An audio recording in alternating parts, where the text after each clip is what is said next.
عبادت تو 2 گھنٹے کا کام ہے، روزہ 1 مہینے کا کام ہے، حج 10 دن کا کام ہے، زکوٰۃ 2 منٹ کا کام ہے، جیب سے نکال کے دوسرے کو دے دیا۔ 24 گھنٹے کی زندگی کا اسلام کیا ہے؟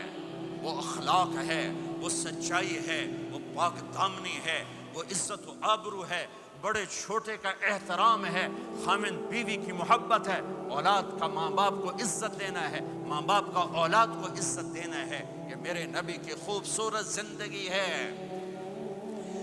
سورے جہان کے نبی اور گھر میں آتے ہیں تو حضرت عائشہ کو آٹا گوندنا نہیں آتا، میرے نبی حضرت عائشہ کو آٹا گوند کے دیتے تھے، آٹا گوند کے دیتے تھے۔ اور اماں عائشہ روٹی پکاتی تھی، جب کھانے پر بیٹھتے تھے تو آپ خود نوالے توڑ توڑ کے اماں جان کو کھلاتے تھے۔ اظہار محبت، اظہار محبت۔ ایک نوجوان کہنے لگا مولانا کوئی تعویذ دو، میری بیوی سے لڑائی رہتی ہے۔ میں نے کہا بیویاں تے تعویذ چلتے ہی کوئی نہیں۔ کہنے لگا کیا کروں؟ میں نے کہا نبی والا طریقہ اختیار کرو، محبت دو، عزت دو، احترام دو، اور جب کھانے پر بیٹھو 2-3 لقمے اپنے ہاتھ سے کھلا دو۔ کہنے لگا اس سے کیا ہوگا؟ میں نے کہا تو دیکھ لینا کیا ہوگا۔ 10-12 دن بعد اس کا فون آیا تو میں نے پوچھا میری بات پہ عمل کیا؟ کہنے لگا نہیں۔ میں نے کہا کیوں؟ کہنے لگا شرم آتی۔ میں نے کہا کمزور کے ساتھ لڑتے ہوئے شرم نہیں آتی؟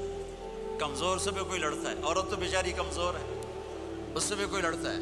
گامے پہلوان کا نام سنا ہوگا، بڑی عمر کے لوگوں نے، گاما جو چیمپئن، ورلڈ چیمپئن تھا، اس نے 1910 میں لنڈن میں امریکن پہلوان تھا زبسکو، اس کو ہرایا تھا، اس کو ورلڈ چیمپئن کا ٹائٹل ملا تھا۔ پارٹیشن کے بعد لاہور آ گیا، سبزی والے سے سودا بھاؤ پر کوئی بات ہوئی، سبزی والے نے وہ جو لوہے کا بٹا ہوتا ہے تولنے والا، اٹھا کے گامے کو مارا، اس کو یہاں لگا، خون نکل آیا۔ اس نے پگڑی کھولی اور نیچے سے بل دے کے باندھ کے چل پڑا۔ تو لوگوں نے کہا پہلوان جی تسی وڈے وڈے پہلوان زمین تے مارے، اے تانوں نکو جا ماڑکو جا مار گیا، تسی آکھیا ہی کچھ نہیں۔ وہ کہنے لگا ماڑے نو ماردیاں شرم آتی ہے۔ انہوں نے کہا کمزور کو مارتے ہوئے شرم آتی ہے۔ میں نے کہا بے وقوف آدمی، تجھے عورت کے ساتھ لڑتے ہوئے شرم نہیں آتی ہے؟ تھوڑی دیر کے بعد اس کا فون آیا، کہنے لگا مولانا کمال ہو گیا۔ میں نے کہا کیا ہوا؟ کہنے لگا میں نے جو ہی اس کے منہ میں نوالا ڈالا، اس کا منہ وہیں کھلا رہ گیا۔